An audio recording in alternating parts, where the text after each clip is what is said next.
سورة الصاد آية بسبنا أعوذ بالله من الشيطان الرجيم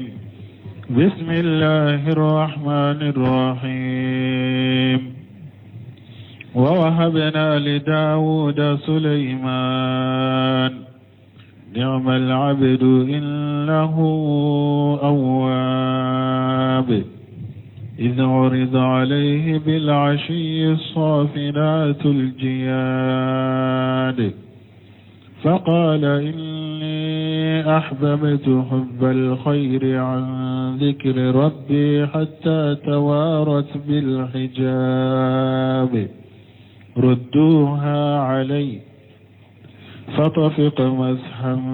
بالسوق والأعناق. بسم الله الرحمن الرحيم والصلاة والسلام على نبينا محمد وعلى آله وأصحابه وسلم تسليما كثيرا. سبحانك لا علم لنا إلا ما علمتنا إنك أنت العليم الحكيم. أستغفر الله الذي لا إله إلا هو الحي القيوم وأتوب إليه. اللهم انفعنا بما علمتنا وعلمنا ما ينفعنا وزدنا علما. يكاريسو يهجريا باكلي أني كمناني أني بناني أني ولون فلا سهر الجماد الأولى من هجرة سانكالو دورنا بسويني وتاني سجناي ميلاد النصارى وكجات بافلان مغاني دورو سانكالو تاني كلنا بسويني وكونونتوناي أمبي دورا بغو مسجد رجاء ومبوكونو. أعوذ بالله من الشيطان الرجيم وهبنا لداود سليمان نعم العبد إنه أواب إلى آخر الآيات. على كوكو علي سليمان كو علي بيلك داود ما سليمان مانا كو علي سليمان دي داود ما كاكن نبي نيوماي كاداما dente parce que denca matumbe dawda bulu denya yorote alaye suleimana di dawuda ma ka ken nabi nyumaye ka dama ka bodde unto choela siro den woro tumbe suleimana bulo e dawuda bulo minte suleimana kelente parce que muso keme tumbe dawuda bulo ko akambe nabi nyumanya de la adola tawsiru benaka niamale abudu alay suleimana tanu ako jon nyana jon minye suleimana ko jon nyumando innahu awwab ko suleimana ba yere sagi kata alama iji wurida alayhi bil afi safinatul jiyad tumamu uye sowira suleimana la tawsirikala ko la sallifana ko fe Sulemana sigira nimbe ko ni nyella da korode ni so boli nuba bila ula felala o kera ko mi la da korode do kana salli fana ko fella sarawati Sulemana sigira ubake kaka so temete anya koro safinatu so munun falendo che kanyi nube jo ubejo usen sabayin kaka senani na nyongiri dugukoloka so fale so ke fale ajo chogo yo ode aka senani abe senkele nyongorote ote shigi komi sen sabato safinatu yo ode aljiyadu so munun ka telefona ukateli فقال سليمان كو إني أحببت حب الغير أكون يسون نون كنوس رسوغانتيا khairu yen nafolo de men yoro la sode do ne so nunun kanu sugantiya an jikri rabbi kabun tigi alaka kosuma ma minye la sara salliye hatta tawarat bil hijab fot tile tara dogonne la ka dogonye fulala kabbi ka dogonye fulala mana be komi la sara salli temina Sulemana la na nyinana ni so nunu la jeliye urudduha alayya tuma min ninkera la sara salli temina ni so nunu ukanu anu la jeliye Sulemana sugula fo anyinana la sara salli ko fo tile binna tile binnen ko fe Sulemana ko ku ka so nunu be sagi kana alema ويسو ننم بيساقي كانت تغني فتفق سليمان كيرا مسيحا بالسوغ والآناغي أباكي كسو ننم فساتيغي كو كونتيغي علي فبسكو كيرا سببوية كالي سولا كبو على كوما ياروني توسيري كلاو دو مسو نما كافو سليمان يسو ننم فغا ومسو ما do ma swama ire fana ko Sulemana tileka bi ka Sulemana ton nabi nyuma de ramal la sara salli so lajri ka sula kanyinin anyina do ma swama me tafsir kala sahale nyu sabati de gon ka sir beno befo ni Allah je cide nyire kandari do kafiru kele kera sababu e ka cide ni sebo sugula mal la sara salli fotile binnen ko fe ubena wala minye tawsir muyassar abe min kenaya Sulemana yeso nunu fagade tawsir muyassar bode kenaya o fana tawsiri da be muqaddame ni tawsir kalaw yow nyogon soso minna ulubo sahalende nyini fofo mo kelema kitabu indila ulama u tawsir kala domba nganaw de farala nyogon ka ko kitabu fana dila iba soro tawsir la aya la soso libe minna min ka kene ni dalilaw ni few nyulu bota ko do akono ulu ye min keneya Sulemana yeso nunu fagade alaye man taraka shay'a lillahi awadahu Allahu khayran minha bun kasiri yere bino fo ni ye fem do toye alakama ala ba fare ye fenye min kawsale tuma mi Sulemana yeso nunu faga alakama ku ya sugula kabon la sara sallima ala yeso nunu fale fenye de ko de ke Sulemana ma yele nan fenye o bena tawsir kono يقول تعالى مخبر أنه وهب لداود سليمان أي نبي على بنك باري على من كرة عليندو كو عليه يديلي كداود ما كو عليه سليمان دي داود ما أي نبي نبي نمي كو عليه سليمان دي داود ما نبي نمي كما قال أجا وجل كم إن الله كم مسمين كبكرة عليندو ورث سليمان داود ay finna fu nubuwati Sulemana ye Dauda chieta ay Dauda chieta munna nabi nyumanya sino na ya suru na fulo chiede do Sulemana dronte Dauda bolo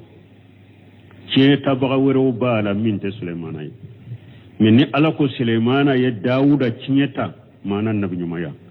awa na yamfana ni alako aleye Sulemana di Dauda ma aya dama nabi nyuma وإلا نؤته نينبو نيما ينتي فقد كان له بنون خيره دنك ورو تمبي داود بولمين سليمان فإنه قد كان عندهم 100 مرات حرائرا هورموسو كمي دي تمبي داود بولو فرموسو هورموسو كمي وري تمبي داود بولو قوله ناكو نعم لأبدو إنه أواب صناو على سليمان na ko jonya na Sulemana jonyumai ni nyetanuniye Sulemana ka bi annahu kashiru taati wal ibadati ko Sulemana ye mugomi akabbato kacha akala bato kacha kabbato kacha wal inahabati lillahi azza wa jalla akan yere sage kata alama kacha ko sobe alay Sulemana tanu ko jonyuma do jondo aba yere sage kata alama kacha ya wa qawluhu nako إذ أورد عليه بالأثي سافنة الجياد أي إذ أورد على سليمان عليه السلام تمام ويات سليمان يقر لك التنوباك في حال مملكته وسلطانه akamara li la halala na masaya la halala alqaylu safinatu uye shoude temanye so munu nu be jo shen sabaka kashenani na nyongiri safinatu yemunye hiya allati taqifu ala salasi wa tarfi hafir rabi'ati wa tarfi hafir rabi'ati safinatu de so mem na be jo ashen sabaka ani shennani na ku abon nyongiri dugu koloka wal jiyadu shirau jiyadu yemunye ukateli so munun kateli nu be jow sen sabaka kanani na nyongiri dugu koloka to o bedda dugu koloka o kateli fana wa qawluhu nako faqala inni ahbabtu hubbal khair an zikri rabbi hatta tawarat bil hijabi jakara khairu wahidun min as-salaf wal mufassirin mo ya fahari mo kelente salafun la ani tafsir kelaw annahu astaqalla bi ardiha hatta fata waqtu salati al-asr ko Suleymana suwara ni so nunun temetemeliye fol la gasara salli waqti taraka Suleymana da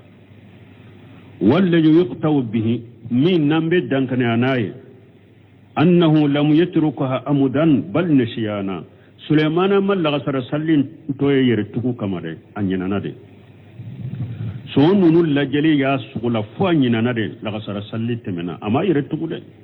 kama sugila nabiyyu yawm al-qandaq an salati al-asr comme tiden sugura tugomi qandaqi don al-hajjab jamabba min nana bi tidenka o kele don tiden yere sugulara kabol laga sara sallima hatta sallaha ba'da al-qurubi fo tide addu'a ye laga sara salli tilebbinen ko fede wajalika sabitu fi sahihain o sabati lembe bukhari muslim kono an jabir radiyallahu anhu kadi samina jabir malaka je kabwama qala jaa umar radiyallahu anhu yawm al-qandaq ba'da ma kharabati shams ako umar ibn khattab nana qandaq don tilebbinen ko fe anana tidema فجال يصب كفار قريش عمر باكي قريش كافرون نني ويقول عمر باكي كافو يا رسول الله والله ما كرت أصلي العصر حتى كادت الشمس تغرب أقول والله تشيدي ما سرنيا كلا غسر صلي فوت لبتم باكي كبي وقت من ده وقال رسول الله صلى الله عليه وسلم ألا كتشيدي ولا كتمنا كسباكا أقول والله ما صليتها kidon ko wallahi nema futuri sallire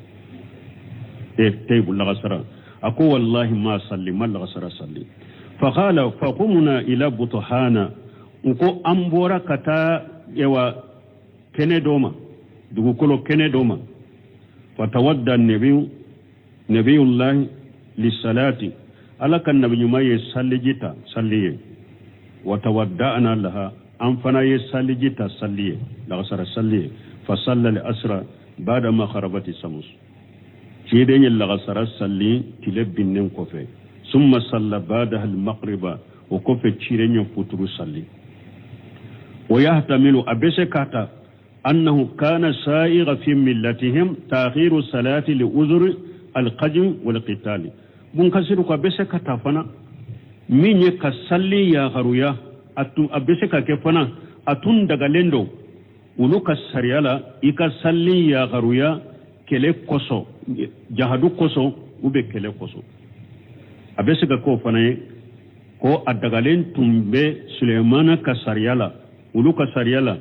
ika salli wakati bila eretar la ka tarade kele koso ube jahadu koso wal qaylu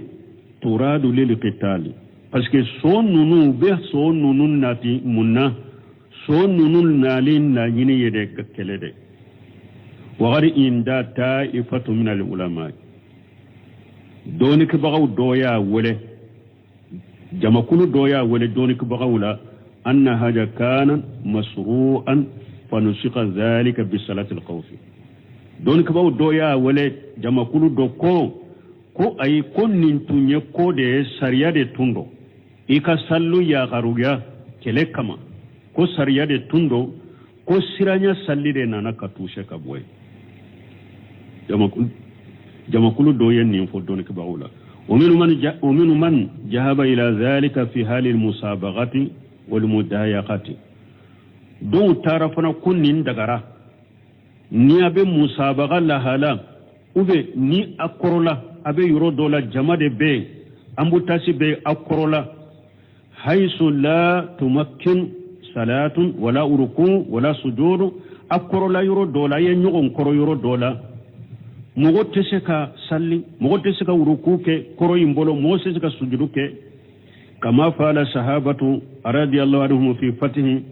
tustura komi sahabaw yake chogomi yoro dola ko tustura o dayele do sahabaw yake chogomi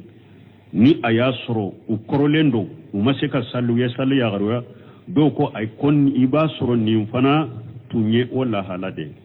musabaga wakati nabe nyugonda la wakati mi ube akorolende wakati mi atese ka salli ke atese ka ruku ke atese ka sujudu ke abese ka sallu ya garwa kabila wakati mi nabe se ka ke ko do ko abese ka ko fanai ha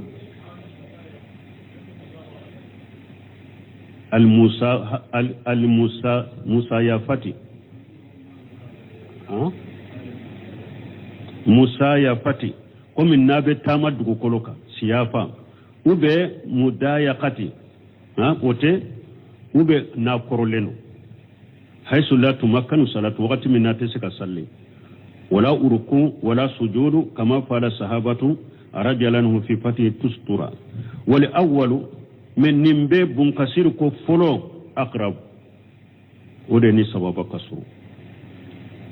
folo ode ni sababa kasuru mana anyinana so nunu lajaliya anyina fo wakati temena ama dabo kama kayere tugu li'annahu qala ba'dahu parce que nin kofe alako kofe urduha Suleiman ko kofe urduha liya akwaye so nunu saga kanama fatafiqa kera masiha bisuqi wal anaqi na bake ka ufasaw lamga kutige kamaga ukauna ukauntige mana na ya soro sisa ko addagalendo tundo yala Suleimana bafu ka so nunu sagi kanama akufa donc min kasru wala jeli de ya sugula fwanyina na wakati ko ode ni sababa kasru mais na ya soro kuma munu fule ka fwa addagalendo tundo ka sariyala ube addagalendo tunda tuntu sirade ube nuntunye koyede na korolendo wakati mi donc abese ka bila kasali ya garu na ya soro nunu ndo Sulemana tafu ka so nunu sage kanale ma aku kantige donc bun kasiri ko min kasuru folo de do so nunu lajeli u ye Sulemana sugula fwa nyinana la sara salliko qala suddiyu daraba anaqaha wa raqibaha bisuyufi suddiyu ko aye so nunu kaun anu fasaw ko aywa gosi ni bamurude وقيل دوكو جال يمسه أعراف القيل وراقبها قبلها دوكو أي ko son nunun fasattigali no kantigali tere ko Sulemana tumbe son nunun kan sanfe shi nunun atumbe ulude salo ko fasaw salo son nunun kanu kama nabe kabako ula ko mella nyinite ko ayu faga wa hajal qawlu aqtarahu ibn jarir nin kuma ibn jarir yenninde sugantiya ko sonnunu fagalitere ko Sulemana yi u kanshunde salo doroku u fasaw salo u kanu kama nabe kabakola ko me amufa ko bun jarir yenninde sugantiya qala ko bun kasir ko bun jarir ko li'annahu lam yakun li yu'ajjiba hayawana bil arqabati bil arqabati Sulemana make akaso nunu la jabani kantigeli wa yuhalika mala min malihi bila sababi nabe akanna fuludo halaki fana kasuru sababute sawa annahu astaqalla an salati Sulemana tumake nabe so nunu fasattige anu kakai na fulu halaki ni sababu site ko fo ewa uya le sugula ka bo salli madru bin najri ilayha na ba kala jeli ke katuma wala jamba laha kasru nafulu nunu so nunu majunubuke Suleiman makke na be so nunu fakate so nunu majunubuke ku fasatigete ku halakite kay ayre kan nafulu halaki kasru sababu sute ko fasike ale sugula radro kabo e wa ulajeli ya sugula dro kabo salima kasru so nunu majunubuke Suleiman makke na be so nunu fakanin kama وهذا الذي أرجح به ابن جرير فيه النجر بن كثير فنكو بن جرير فلك من جريته أكو كلوشي بيننا أكنك كلوشي لأنه قد يكون في شرعهم جواز مثل هذا أكو بس أبسكك ننا نغنى دغالين دو وكسر يلا نين نفلو يسغل كبالا كومي كافغا abesega ke wona nyuguna daga lendo ka sariyala wala shiyama kuma mana ija kana qadaba lillahi ta'ala kuma mana na ya suru Sulemana yen ninke kaddimi alade masamin kurta lendo bi sababuni ni sababu ye annahu astaqalla biha hatta kharaja waqtu salati ni akasugula li sababu na sugula ranu ye fo salli waqti tara na ya suru Sulemana diminara ninde kama kufa donc oba asabati ko ola daga lendo ayi wali haja ninde koso lamma kharaja anha lillahi ta'ala awadahu Allah azza wa jalla ma huwa khairu minha ninde koso tumami Sulemana bora so nununa ala kama ka so nunu faga ala kama kadimi alaye tumamu yasugula kabola sara sallima alaye so nunu fale Sulemana ye fenye min ka so nunu ye o ye jumaye wa huwa yurihu finye allati tajri bi amrihim urqa haythu asaba finye min be bolini nugoyaye na be bolini Sulemana na ka jamai kata yuru la yuru min Sulemana yere ba fe katai uduha shaharu finye ahula felatama abebbe so nyana maya so min kateli obebbe o kalotama dema uduha saharu soyin sogoma dakele obebbe finye sogoma dakele boli abebbe soka kalotama dema warawahu ha saharu so mulafila tele ewa tama dro abebbe so teleman kalodema fahaja ashrahu wa ghayru min al-khayl ninde katele ninde kausa soye وقد قال رسول الله صلى الله عليه وسلم ala ka ciden ko ala ka taruna kisibaka innaka akoy fulede la tadaw shay'a ittiqa lillahi ta'ala ite fuyi stoy ala nya siranya kama illa ataka Allah azza wa jalla khayra minhu fo ala be fendima min kausa yemin toy wala anya fo chogomi tafsir al muyassar yemin kenaya Sulemana yeso nunu faqad Abdurrahman Sadi fana bode kenaya awa minye kala jabali kenin na foloy abanyire ka sariya kono buntemi ayo chaman nati nan kombe dola banka wakatita Sheikh Salah buntemi ko qala Sheikh al-Islam inna li uqubati al-maliyati salasatu aqsam buntemi ko kamolla jabanil na folo koye akotila yoroma saba agwala folo itilaf هو ائتلاف محل المنكرات تبع لها مثل الأسنان بتكسيرها وهراقها وتحتيم آلة اللهو وتمزيق أودية القمور وتحريق الحوانيت التي يباع فيه القمر وائتلاف كتب الجناديق والإلهاد والإفلام الخاليا وصور المجسمة والنحو ذلك Sheikh Salah buntemi ko kala jabali kenin na folo tinyai akwa tilanendo ka tilanendo an ka sariya la tilayuru masaba folo kan na folo incinya ka boye pewire akon misali abe komi kokonen beke yoro mununa ibe yoro inci kokonen yire balili kama ibe yoro inci ye aya misali yake ka boli ukari ku boye ube ka boli ujani ube katilonke mugo katilonke minon ka bekari ube ka be farafara muni nye dolo minon fanay dolo be ewa foroko munun kono ka be fara ube ka bitigu jani bitigu munu ni dolobe feru kono ube ka jindiru munafiki kitabu bidia kitabu ile hadi kitabu ku jani kana mugo fili ube filimu kuntan ani foto munu fari korola mawda ulu na nyogonan kulu tinya ku boye nafolo mo be janga katani nafolo ni chokola kan nafolo nyere tinya ka boye ni nya folo o banka sariya kono asaniya fulana تغيير مثل التكسير لأمولتني المجيفة والستائر التي فيها التصوير وجعله وسادة ونحو ذلك أقول فلان نفول نريتا تشنياد ميبا يلما كيف موري نفول دو على سوسو يرالا abese ka yelema ka ke chogo yere minte ala soso chogo nye amba yelema nafulu nyerete tshia ayo misali yake munye komi wori munu فوبيو تكسير الأمولة المجيفة فوبيو كولوتيا وستاير أني سترا منو ترورسي منو نيريدو منو نفوتو بولا كايريدو نونو تيجي كفوتو يرو بولا كاتو كي كونكرو دوناي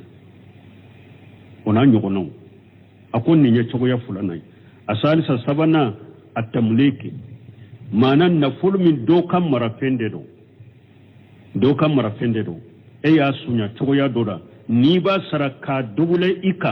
ika do faraka kasra mislu sariqati tamru al muallaq wa tasadduq bi jafaran makhsus fa musadaratu mislu hadhihi al asiyai wa saraqatu biha aw bi asmaniha sabanna misalila atamru al muallaq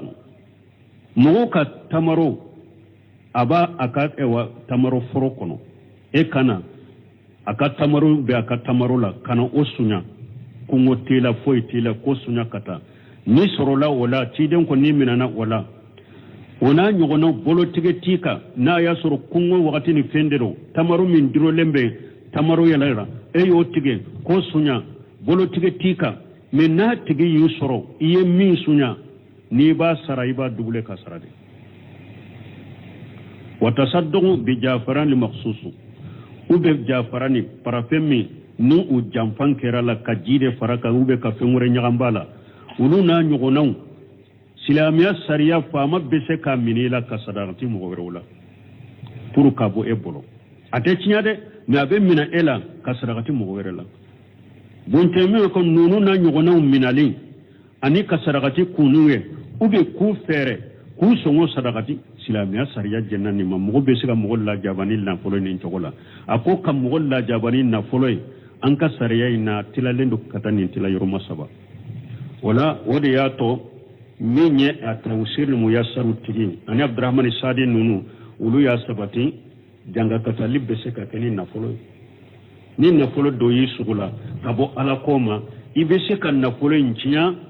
ala kama katiya kadimi alaye bashi tola wode yato kuma sahale ewa tawsil muyassar be minfo ani bunkasir yere be minfo ani abdurrahman sadi be mingiria sulemana yeso nunu faga alakama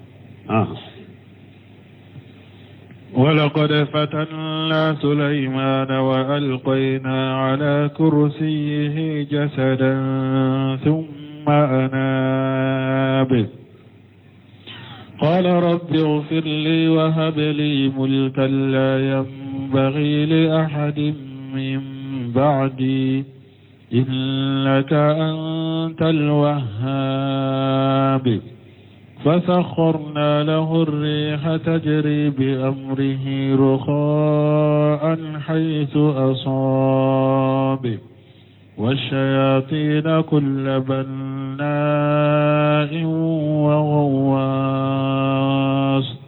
وآخرين مقرنين في الأصفاد هذا عطاؤنا فامنن أو أمسك بغير حساب وإن له عندنا لزلفى وحسن مآب ولقد فتنا سليمان ألقوا والله علي سليمان اللجربي والقينا على كرسيه جسدا علي فرقلو farikolo lama farikolo do bila Sulemana ka dilanka summa anaba o kofe Sulemana ya yere sagi kata alama balmo qisa caman be fo nin fana yoro la me nan sira yoro ambe tema beka nin fana sahale nye munye ala tunye Sulemani la jarabi ko Sulemana kalila la jarabi kunye munye Sulemana kalila tafsir muyassaru bode o de sabati Sulemana kalila dondo de la hadisa imbe Bukhari kono Abu Hurairah ka hadisa qala Sulaiman ibn Dawuda alayhi assalam Sulemana Dawuda denkedo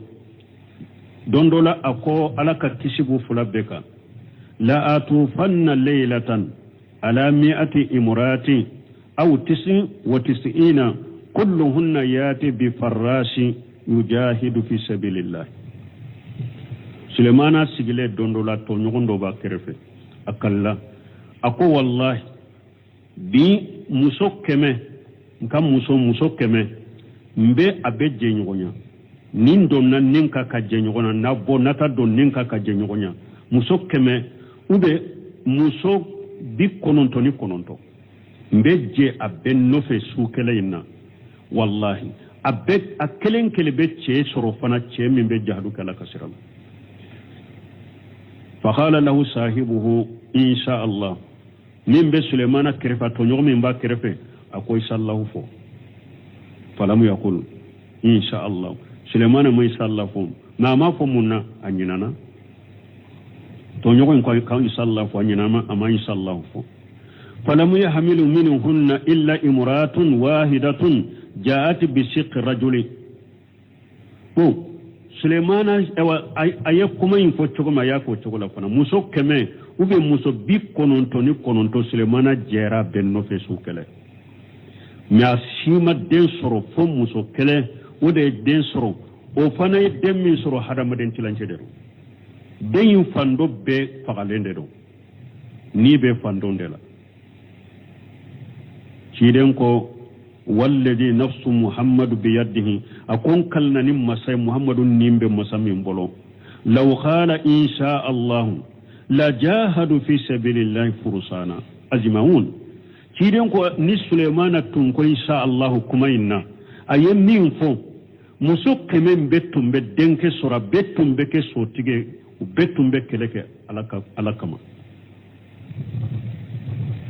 betum bekele kala kama na ma inshallah min fala ya la jarab foy mabila musoma foy wolo ka bila ka dilanka fonni adama den tilance donc min ye tawsir muyassaru ube min kenaya ni yoro falana ni dedo yo bunka serita nan do na la ko munu tomure no wala ambena ofo donc ni hadisa bu hurata yenni mbo hadisa imbe Bukhari kono jasara in kuma sahalenya ninde donc Sulemana ya yere sagi kata alama ka ya fadele alafe munna ala ben nabi nyumon kala jarabirinu cidon kala jabini fote ka fo hada maden kera ala ka jonyuma e chogo la billa jarabi parce que don fana beke o ke eren francian ka wakati laban na ube ba mo do ka dawa ma yere ka ko fe labla yere ko ne ya suratumbe tinya kala ten ko la sama aben ni pitana ni ko mununa na be bo kola be do kola na ya suru cinya tigide nunun ta suru ayi cide nyire nyinin karala be dol la jarabi balawu be don suru katima beka ako ali anbiya ako ala be nabi nyuma balawu ni la jarabi be nabi nyuma de suru katima beka summa li amsalu fali amsalu o ko be hada madon kalli man yaw nyuma ya be nyugo nye chokomi aka jarabu be nyugo nye chokodela wala wode ya to cide nyire ye gele munun suru nabi nyuma munu nye gele ya unsoro anye nu ye la jarabu soro anye ala bu fo cide nye puru ka dusukun sabati ka fo tora munu fulaka dego munu fulaka o te kumen nagasiro kata alema ala ka la jarabi dero nabi nyuma la jarabi na le cide la jarabi na le bonni mugo min fana ya en nabi nyuma kanu ewa tasirata ka woleli ke ka dahwa ke kata ewa tauhidima ka mugo nyamari ka mugo bali la budda la jarabu bu soro o kane décourager de o kanu jate mina kafu ni ya yin ne soro eska ne be tinyaka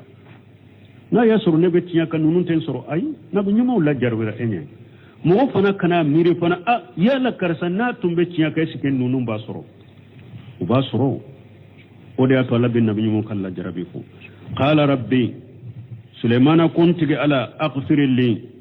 ya famma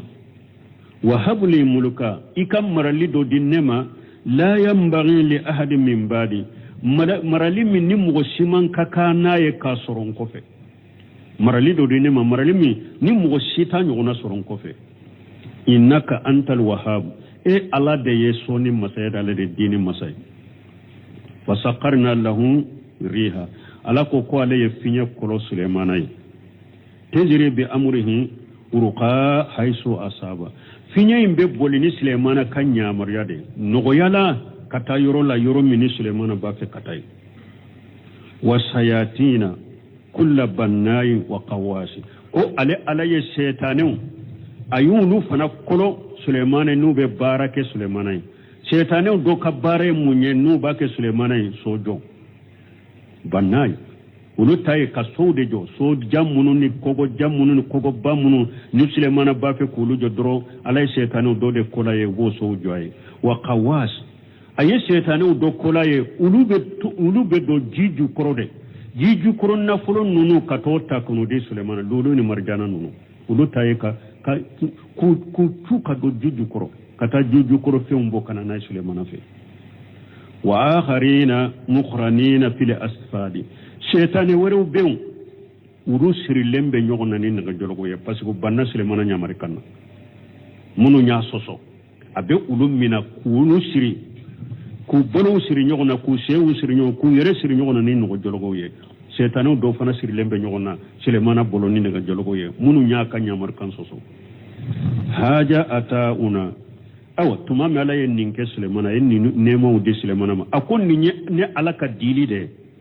fa munenu na akadiye fonnan shirya ke nibe adi mugomi ma fendi mugomi mai ka fendama wa amsiki na kadiye itafe ka fendi mugomi mai tado amina ikana adiya tigima bi ghairi hisabi kurusiliti kalaga jalagiti ka kurusiliti ka itade do ne ala de ya dima akadiye ka fonnan shirya ke ni minye ka di mugoma adi ni minani jaita mina kurusiliti kala wa inna lahu indana la julafa ala yenni nema min ke Sulemana do kana mire ala yennu nun ta duma jiya kun fenta ya lagara ay nin jiya nema de do adira Sulemana ma wa inna lahu indana la julafa awa Sulemana ne ala fe lagara fana gerlende bene ala la mo munum gerlembe ne ala da umma suralembe ne ala la lagara Sulemana be ulu fana de la wa husuna ma'ab sagi yoro nyuma de be Sulemana ne ala fe lagara jiya dirama lagara dirama ufula bere dira Sulemana ma yaqulu ta'ala ibn kasir ko ala ko wala min qurtalen wala garifatanna Sulaiman ay akhtabarnahu bi an salabnahu al mulka marrata anya Sulemana la jarbina nya kam masaya minala sendola ibn kasir numbe keninde min ko tawsir mu yasaru bake munye na kalila kwa be je muso kemen no fina masallahu fu nunun ko kom masaya inde minana la wal khayna ala kursiyihi jasada qala adadu min al ulama yani shaytana donc abe tawsiri ahmad sakiri kam mutasarrula wa qala ibn abbas wal mujahid wa sayyid ibn jubair وغيرهم يعني شيطانا جسد يمنيالا شيطان de bila Sulemana ka sigilanka akam masake sigila alai shaytan bilaka kala jarabi kam masaya minala ka shaytan bila nola ka siga nola ka sigilanka wakati kunkuruni kono summa anaba ay araja ila mulkihi wa sultanihi wa abuhatihi wa kufa Sulemana sagira kata kam masayama akam maralima ana kam masayama ana kabbaleri min natitri min tumbala wa qala suddu wa laqad fatanna Sulaiman wal qayna la kursi jasara qala shaytan aw ka taya sayfa abette min nimbe kan nimbe sirlayati gun kasir bena qisa munufo wadi aton ko amuda sakiri ka mutasaru de kanyi kate mutasaru de ka alema magani sila bon kasiru fule ka fenwo fen fo qisa nati amama gasila atemena bela parce que abbe israiliyati afoy masaha tuma min ube min fana kono na yudo ayete makata wani ibn abbas ayo yoroye aya rakamu ent ewa wahidu ta ha ayajiga hamisula awrada li hafiz ibn kasir rahimahullah jumlatan ashara fi tafsir qawli ta'ala wa laqad alqayna la kursi jasada wa qala haju kulluhu min israiliyat bun kasir yere ko kufin fule ka fo na ye fin ko na da ko be israiliyat ومن أنكرها ما أروى أن ابن عباس وصاغ هاج لأسرى وإسناده الشهير إلى ابن عباس كما سيسير إليه الحافظ رحمه الله وكأنه أيضا متلق من الإسرائيليات parce que bunun kasir ko nimbe israiliyati ako duman ka juguna be buna basa kairi wa illaba ko pasra bo kono ko Sulemana ko tumami setane ntara sigi Sulemana ka sigilanka atumbe kiru do tige mogo ya maka tiru famu bo jama tara Sulemana ka muso nyenenka uko Sulemana ka ko yala au masika ko dola Sulemana ko lawa abe kiru do tige sisa o kiru au mu famu de au nyo kiru nankariya o kiru masika ta yoro na yoro do mu famu de muso nunu ka an fana sobida de parce que atunte na manna an be kalo boko no atunte sa mamme sisa be sa makalo boko no akon ninde ka duguna boy ako kisa wala buna bas ka kisa ngunini mbako no ninde ko ninde katama beka bo buna bas yeremi ko kuma yin sahara de buna bas yini kisa fode me buna bas ya mina barisalan kawdela afamula buna bas ya mina barisalan kisa yimbengalo abe israiliyati barisalan ka kisa wudo po purumbe kisa ingoro bali fo hari ni mugomi nyu uye ni aya tawsir la ikaro israiliyati ro kanu lakale nu mugomi nyu lakale kana dawla chiatula agoro bali emunye ko Sulemana ko aka muso keme ube bi kononto ko muso kelen tumbula uba ko na alijarra data ko muso intoye ode tun kadi Sulemana katema ka muso beka e puis adalembe o muso dela na baka danna ya fiun kalifama ko ni Sulemana beddo nyegena ko masayan tumbe aka bolona nege minna kam masaya tumbe bolona ni yerete galoye da yuma ka masaya be bolona nege ndela na bi bolola ye masake na ti bolola ite masake ko aka masake bolona nege ko na be do nyege na te donai adalim da kam musomina li jarrada ko abe bolona nege ndi odema o ba mina ni Sulemana bora nyegena abaka bolona mina ka do ka bolola ko dondola aye bolona nege mbo kadi musoima adonna nyegena ale donni nyegena setane ya yereke komi Sulemana kana musoimfe ko bolona nege di muso ya dama setane inka bolona nege do bolola durakera masake ko atara sigi Sulemana ka sigilana sigi yorola masake sigi yorola Sulemana bore nyegena anana musoma konka bolona nege ko ma bolona nege minanela ko netede ko bolona nege minanene ko yoro sisa Sulemana kera ko mi fato ko be yala na yirede sa be yala na yirede sa masake ya tabolo setane ko ni ba ka sigi yoro la dira be kiru tige me abaki ka kiru munun tige kiru nunu mogo ya ka kiru nan karya unana muso unyenenka kisa folo la unana muso unyenenka ko Sulemana ka kibariya sisa ma fahamu de abe kiru do tige anta ke ku fahamu ako kisa min nan karilendo unana muso ko anyire ma fem fama ka ko la sare abena abanje nyonya kalo boda Sulemana tora ni yala dela ko fo Sulemana tara yala bajida danga atara be munumunu jege minana ubu ka jege minana lay bo jege minana u yaye yoro mi dro aya nyini jege minana nunu fe ko ka jege nkele di alema ko kungo bale la badu doya boati do koro jege minana u doya boati do ka bugo ko o mabbe to ma ko yemin ka manyede ni baso ite mugoso kana bugo bo ko jege minana nunu ku ye jege kelendama ko ja ya soro ko tuma mi setane fana sobina k'a fɔ mɔgɔ sɔbɛna ale la k'a fɔ ale tɛ seetanɛ ye ale tɛ silamana ye ale tɛ masakɛ ye ale fana sɔbɛna siranna ja a bolila ka taa baji la ka silamana ka bɔlɔnɛgɛ in fili baji la ko a fililen baji la ko jɛgɛ ye bɔlɔnɛgɛ in kɔnɔ bon ko ni jɛgɛ mɔnikɛlaw filɛ ka jɛgɛ kelen min di silamana ma ko ja silamana ka bɔlɔnɛgɛ tun bɛ o jɛgɛ de kɔnɔ ko silamana ni jɛgɛ in taara ka kɔnɔ fara dɔrɔn ko a y'a ka bɔlɔnɛgɛ sɔrɔ a kɔnɔ a y'a don a bolo la ka masaya sagira kana ma yen nin ye bon kisa dɔ in b'a fɔ ko silamana ko a nana jɛgɛ yaala baji danga la ko jɛgɛ minɛnanw k'u y'a sɔrɔ fana ko silamana tun bɛ baji danga la a bɛ dɔnniw de tɛ mɔgɔw ye i b'a sara ko a nana dɔw ma jɛgɛ minɛnanw jɛgɛw b'u bolo o ko silamana ma i tɛna nin jɛgɛ ko dɔ ko n'i tɛna nin jɛgɛ ta ɲɛ ka taa bila n ka so kɔnɔ n b'i sara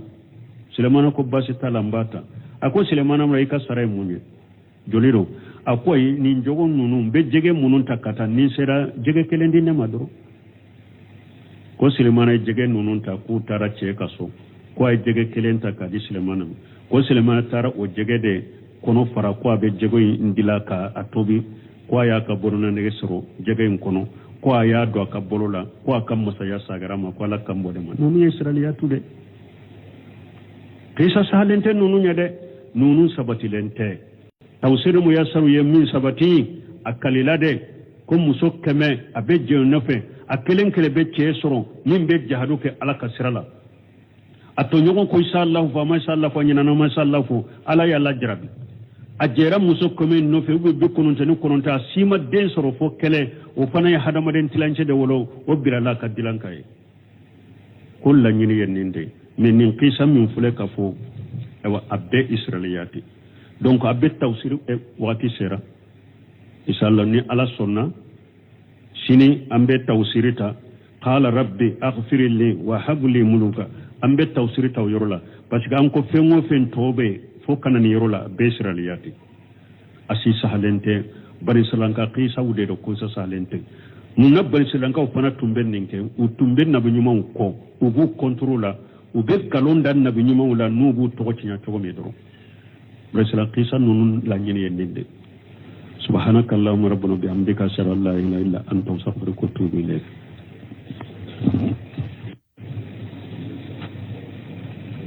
أعوذ بالله من الشيطان الرجيم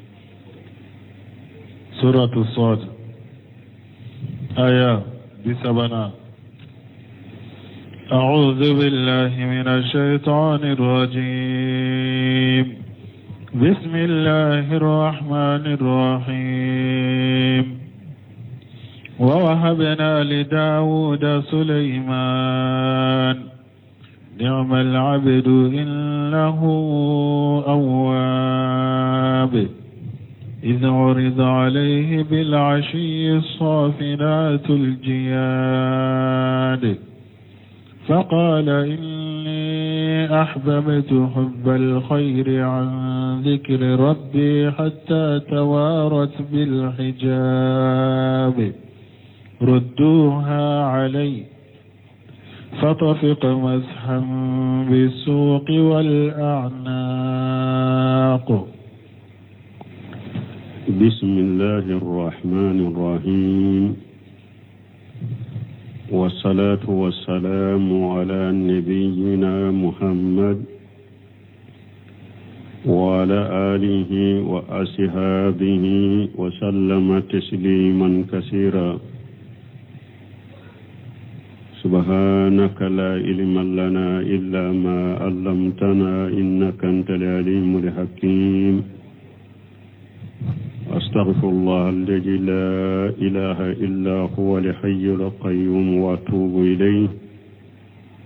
اللهم انفعنا بما علمتنا وعلمنا ما ينفعنا وزدنا علما ye karisu ye hijriya bakele ani kemenani ani binani ani wolonfula saharu jumadal ula min ye hijira sankalu duruna bisuinye wotani seginai miladi nasaraw ka jate ba fulani mugani duru sankalo tani kelena bisuinye okonontonai ambe dawda bugu masjid rajago ambo kono a'udhu billahi minash shaitani rrajim wa habuna li Dawuda Sulaymana ni'mal abdu innahu awwab ila akhir ayat ala koko ale alaye Sulaymana ko alaye pili ke Dawuda ma Sulaymana mana ko ale alaye Sulaymana di Dawuda ma ka ken nabi nyumaye ka dama dente parce que dencha ma tumbe Dawuda bulu denya yorote alaye Sulaymana di Dawuda ma ka ken nabi nyumaye ka dama ka bodde unto choela siro den woro tumbe Sulaymana bulo e Dawuda bulo minte Sulaymana kelente parce que muso keme tumbe Dawuda bulo ko akambe nabi nyumanya dena adola tawsiru benaka ni amale abudu alay Sulaymana tanu ako jon nyana jon minye Sulaymana ko jon nyumando innahu awwabu ko Sulaymana ba yere sagi kata alama iji wurida alayhi bil afi safinatul jiyad tumamin uye so wira Sulaymana la tawsirikalaw ko la sallifana ko fe Sulaymana sigira nimbe ko ni nyella da korode ni so boli nuba bila ula felala o kera ko mi la da korode do kana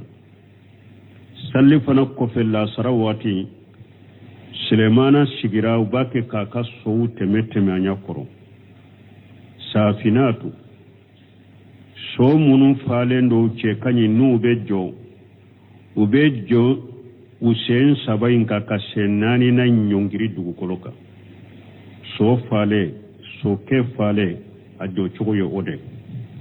aka senani abe senkele nyongorote ote shigi komi sen sabato safinatu yo ode aljiyadu so munun ka telefona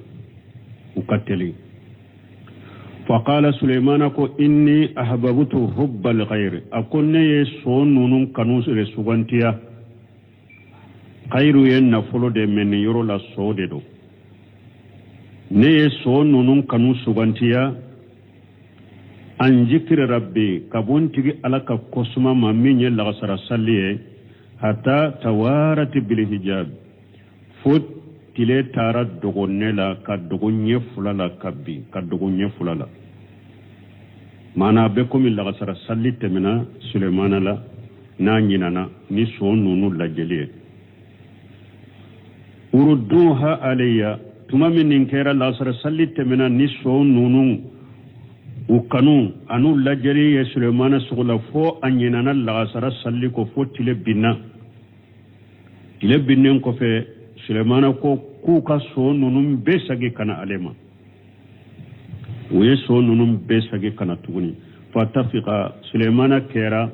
masiha bisur wal anari abake ka so nunum fasatige ku kauntige alay opas go kera sababu ye kale sola kabo alakoma yaruni tawsiri kelaw do masonni makka fo Sulaymana ye so nunum faga am umasoma do masoma ire fana ko Sulaymana tileka bi ka Sulaymana ton nabi nyuma de ramal la sara salli so la jeli ka sula kanyine anyina do masoma me tawsiri kala sahale nyu sabati de don ka sir beno befo ni alla je cide nyire kandagi do kafiru kele kera sababu e ka cire ni sebo sugula mal la sara salli fotile binnen ko fe ubena wala minye tawsiri muyassar abe min kenaya Sulaymana ye so nunu fagade tawsir muyassar bode kenaya o fana ye tawsiri da be mo deme ni tawsir kalaw yow nyogon soso minna ulubo sahalende nyini fofo mo kelema kitabu indila ulama u tawsir kala domba nganaw de farala nyogon ka ko kitabu fana dila iba soro tawsir la aya la so solibe minna min ka kene ni dalilaw ni few nyulu bota ko do akono ulu ye min kene ya Sulemana ye so nunu faqade alaye man taraka shay'a lillahi awadahu Allahu khayran minha bun kasir yere bino fo ni ye fem do toye ala kama ala ba fale ye fenye min kawsale tumami Sulemana ye so nunu faqa ala kama ku ya sugula kabon la sara sallima ala ye so nunu fale fenye de ko de ke Sulemana ma yere nan fenye o bena tafsir kono يقول تعالى مخبرا أنه وهب لداود سليمان أي نبيا ala bankibari ala min korotalen do ko alaye ye dili ke Dawuda ma ko alaye Sulemana di Dawuda ma ay nabiya nabi nyumaye ko alaye Sulemana di Dawuda ma nabi nyumaye kama qala ajja wa jalla komi ni ala ko masamin ka bakorotalen warisa Sulemanu Dawuda ay finna fu nubuwati Sulemana ye Dawuda chieta ay Dawuda chieta munna nabi nyumaya sino na ya soro na fulo tiɲɛ de don Sulemana dɔrɔn tɛ Dawuda bolo tiɲɛ tabaga wɛrɛw b'a la min tɛ Sulemana ye mais ni ala ko Sulemana ye Dawuda tiɲɛ ta maana nabi ɲumanya awa na yan fana ni ala ko ale ye Sulemana di Dawuda ma a y'a d'a ma nabi ɲuman wa illa ni o tɛ ni nabi ɲumanya in tɛ faqad kana lahu banuna khayruhu denke wɛrɛw tun bɛ Dawuda bolo min tɛ Sulemana ye فإنه قد كان عندهم 100 مرات حرائرا هورموسو كمه تمبه داوود برو فرموسو هورموسو كمه ودي تمبه داوود برو قوله الناك